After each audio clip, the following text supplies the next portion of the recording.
Hey Camping Nation. This week we're talking about 12-volt batteries, how to maintain them, how to keep them going nice and strong, and how to not screw them up. Stay tuned.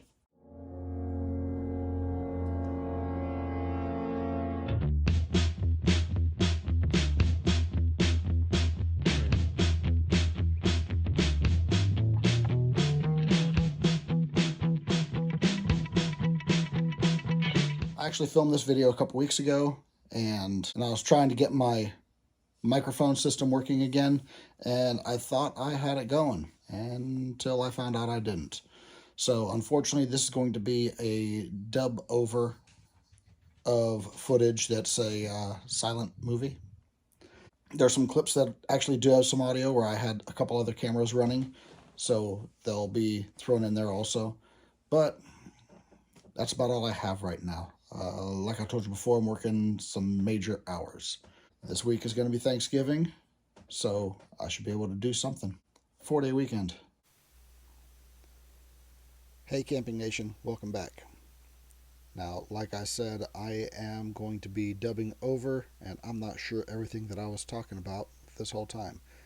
These are two lead acid batteries, or flooded batteries. This one is it's a deep cycle or a marine battery. This other one over here is a car battery, and we'll get to that in a little bit. There's a few things to talk about over there.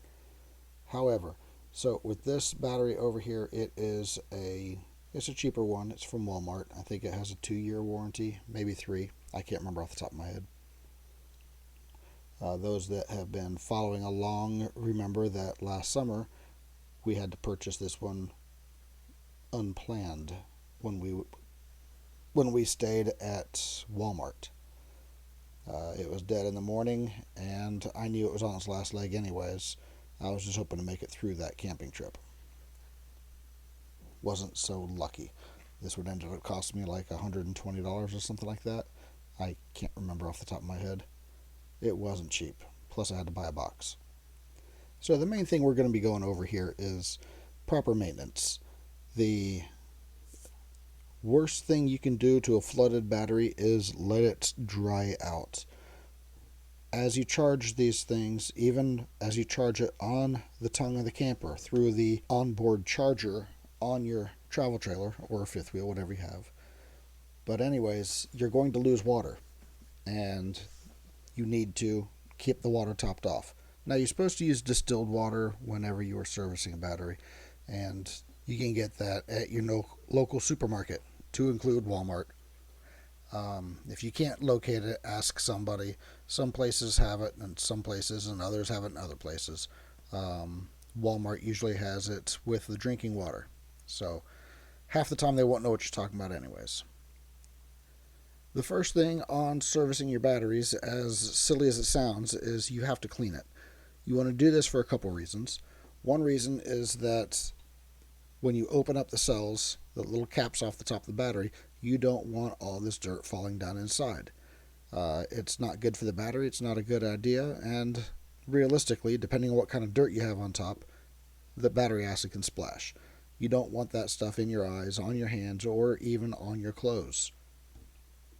And the other reason is, the reality is some of that dirt actually conducts some electricity from the positive to the negative, and it does discharge the battery a little bit. It's a trace amount, but it does happen. So if you look at this battery, you see it is dirty. It's kind of filthy. And while that doesn't seem to matter much, it actually does.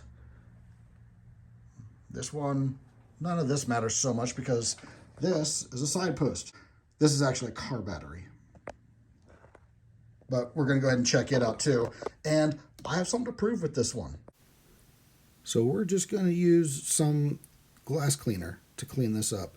I like using glass cleaners for cleaning up most things. And this stuff here is amazing. It does an awesome job on glass, and it smells awesome. This is called Spray Away. It's not the cheapest, but it is great.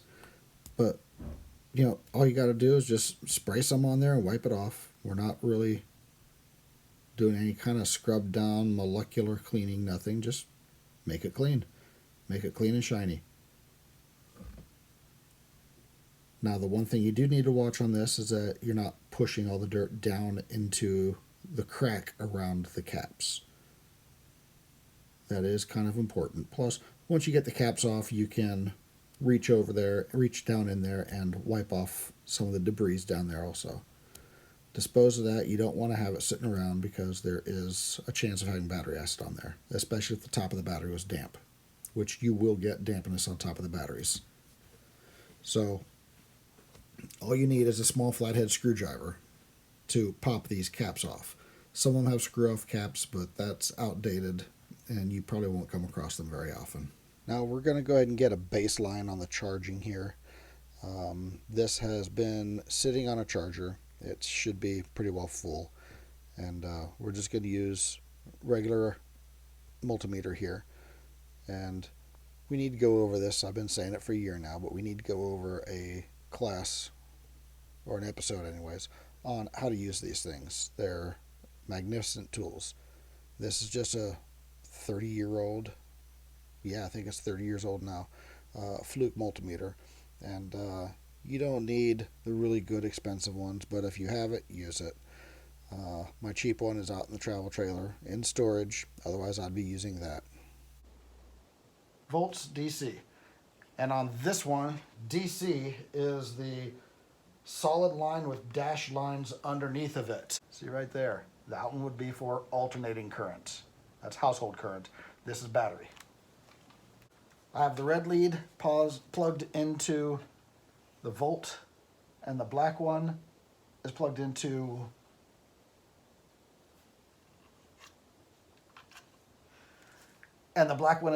common. I don't know why it was plugged into 10 amp. Red's positive, black is negative. We know this. Since these have nuts, I'm just going to clamp it down.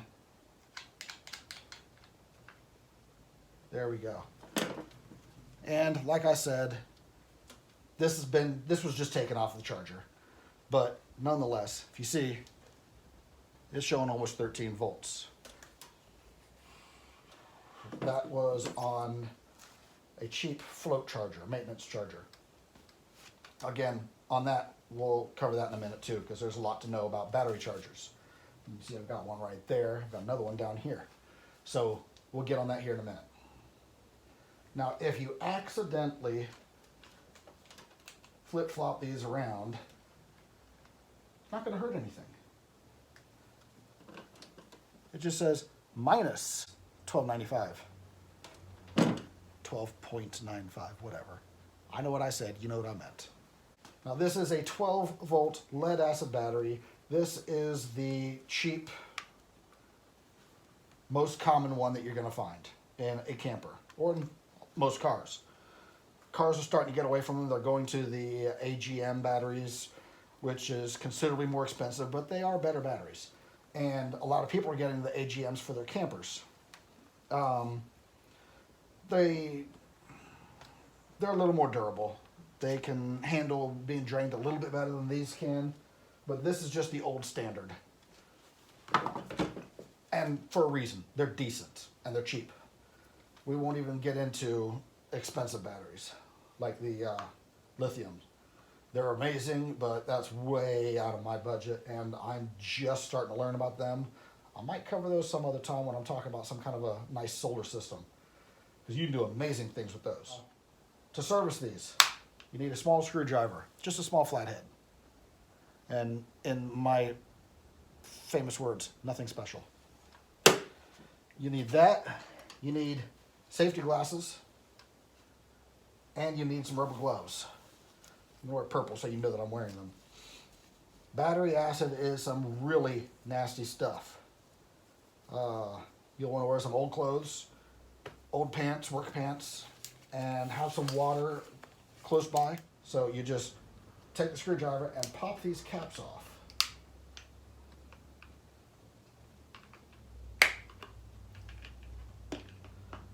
Now notice, I'm popping the cap off, but I'm leaving it sitting over the hole. Keep those holes covered up. Like I said, you don't need garbage getting in there. Anytime you get any water from inside of this battery, wipe it off your fingers, wipe it off the tools. It's not water, it's all battery acid.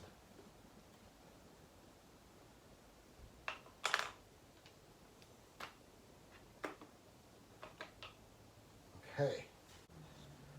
We'll pretend that I'm actually wearing my safety glasses. I am wearing glasses, but they're not safety glasses. Ooh. All right. It's a good thing I'm doing this. This battery will be junk in no time. You can see the water in there. Now, okay, in this cell, you see the wall going down there, and it has that split going down the side. You want the water to go to the bottom of that. You want it to just barely touch the bottom. That's called the split ring. There you go. That one is barely touching the bottom. That's what you want. Not that. Not that. Or that. Or that. Or that. I highly recommend having a small mag light, small little flashlight. You don't need some big giant thing. It's better than nothing. But a small mag light is something to where you can actually watch what you're doing as you're filling up the water. Now, for most households, I just recommend a turkey baster. This is obviously a shop baster. You don't want something this nasty in the house. I'm not going to use this one. This one I actually use for brake fluid and stuff. This is more for that side of the shop. And however, this is perfect for this type of work. If you do this, you get it, either throw it away when you're done, or set it aside and have this only for battery maintenance. You're going to get battery acid on the edges here. You're going to have battery acid a little bit on your gloves. You're going to get it on here. You don't need to cross-contaminate your turkey. El Presidente would frown on that. Now, even though this is a great tool for this, I'm not going to use it. I have something bigger and better right here. This is specifically a tool for adding water to a battery. It's kind of like a sports drink bottle. It has a straw going down inside all the way to the bottom, and that way you don't have to tip it over and dump it and squeeze it. You can see it's a very small tip and a very small, fine stream of water. So I've got plenty of light right up here. I don't need a flashlight right now. I do need my glasses. And again, we're going to pretend that these are safety glasses. I pretend all the time at work.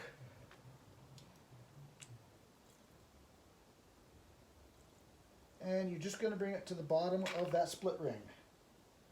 If you can get a little bit above the split ring, a 1/4 inch or whatever, but if you fill it up to the top, your battery is going to swell up and it's going to end up cracking, and then you're going to have a real mess on your hands. Wow, this one's thirsty.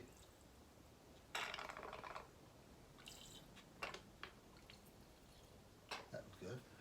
But then you're going to have a real mess on your hand because if it cracks, it's going to drain, and if it's on concrete, it's going to etch the concrete, which is kind of cool. If it's on a painted surface or a powder coated surface, it won't be anymore, and it's just going to turn to bare metal and rust. Wherever you have it, it's going to damage it.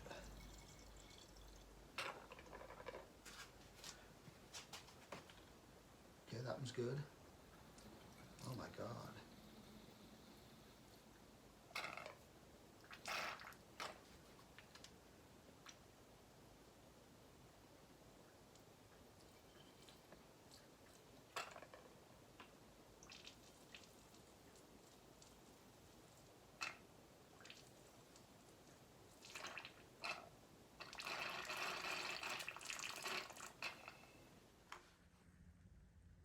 You'll want to mop that up. See how this side's a lot cleaner? This one's kind of sloppy. That's where I spilled it when I dumped it in. And like before, you want to blot this water up. You want to just dab it up like that. You don't need to be wiping it around and knocking stuff into the holes. It shortens the life of the battery. Just soak it up. And again, just like before, once you're done with this, just throw this away. Don't even set it down and wait to throw it away. Just throw it in the trash like with the nowness. Okay, or just fold it up and blot some more. But it needs to go into the trash can ASAP.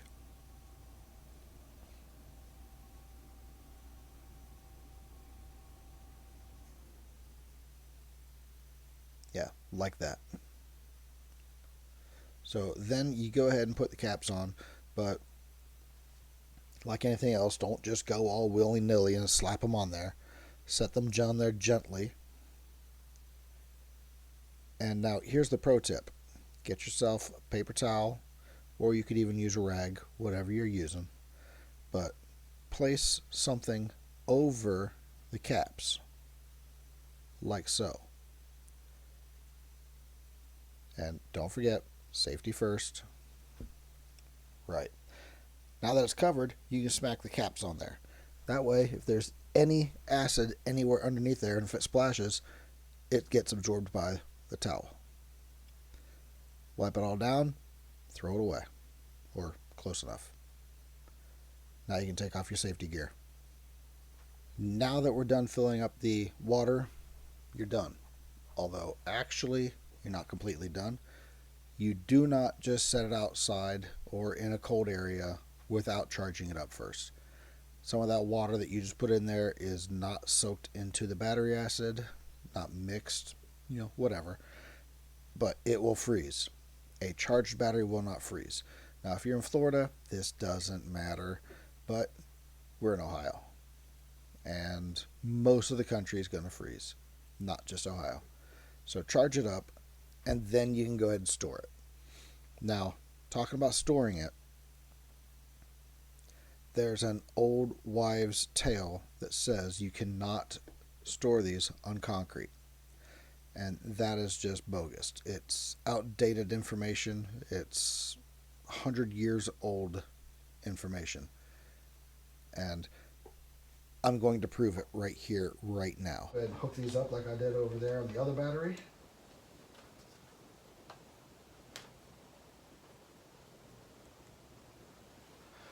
This has been sitting on the concrete floor since whenever that was. It's been sitting on the basement floor since we did this episode, which is episode 18, and I believe that would have been back in March of 23. Probably have big old words like 12 months or whatever. But here we go. It is low on charge, but it has 12.25 volts. That is not a dead battery. It does need charge though. So, sitting on the floor for the best part of a year, on the concrete floor in the basement, ignored, not touched. And it's still good. If that doesn't prove it, I don't know what will. You don't need to worry about concrete. Okay, shifting gears now. Now let's talk about keeping your battery charged up through the winter. There's a couple different ways you can keep it charged. You can get a solar panel, throw it up on top of the camper, which doesn't help much if you have the thing covered or if it's covered in snow. I like to keep them charged in the garage personally. That way they don't walk away in storage also. Now this is an old school charger. This is not a smart charger. Once you hook it up and you plug it in, it's charging. No ifs, ands, or buts. If it's not charging, then it's broken. Now you'll want something, if you're going to use something like this, you'll want something that has like a 2 amp charge. That is a trickle charge. And again, this is a stupid charger. So if you put it on trickle, it is going to continuously charge 2 amps. And it's never going to stop. Once the battery is fully charged, it will keep on trying to force a charge into it, and that will damage the battery. It doesn't do it immediately, it does do it over time, but you are taking off life from the battery. I've actually had them swell up from overcharging and ended up destroying the carpet in my apartment. Don't ask. Now, when I use this, what I do is I come out to the garage on the first of the month, every month, and I turn this on. And once I turn it on, I let it charge for a few hours or most of the day, and I make sure I turn it off before the end of the day. Is it overcharging the battery? It might be doing it a little tiny bit. Is it detrimental? Absolutely not. Just don't leave it on there for 2 or 3 days, and you'll be okay. This is a great charger. If I was to only have one charger, I would get this because you can charge up your car or even your camper battery in short time if you need to. So now that the big charger is out of the way, let's go ahead and look at a small, cheap float charger. This is a Harbor Freight. This is only $10, and believe it or not, it works great. Now, you don't want a trickle charger. People will tell you to get a trickle charger. This is not a trickle charger. Like before, on that big battery charger, a trickle charger will continue to charge at that rate. A float charger or a maintenance charger will turn off and on as needed. That's a huge difference. On the other one, the large charger, you need to cycle it yourself. This one, you just turn it on, you just hook it up, plug it in, and walk away. You don't have to worry about anything until springtime. It will maintain the battery. And as you see, it's very small, easy to package if you want to actually mount it somewhere. If you have a seasonal vehicle, like a motorcycle or off-road vehicle, you can mount this on the vehicle and just plug it in the winter. It's great. So I think that's going to be it for this week. Just remember, keep your battery clean, keep it filled up with water, keep it charged, and it'll last you for quite a while. I think the days of getting 10 years out of a regular cheap flooded battery I think they're gone. They are done and over with. However, if you do this, then you will get the best life out of your batteries. If you're storing your camper in a public place, even if it's a private storage area, if numerous people have access to it, take your battery off. They walk away way too often. And that's $120, $150 that you don't have to waste. Like and subscribe and do all that fun stuff. And check back next week. We'll see what we got going on. I think it's going to be an update on beautifying the truck. We'll see if I can make that happen. But whatever it is, if we don't see you in the comments, we'll see you in the campgrounds.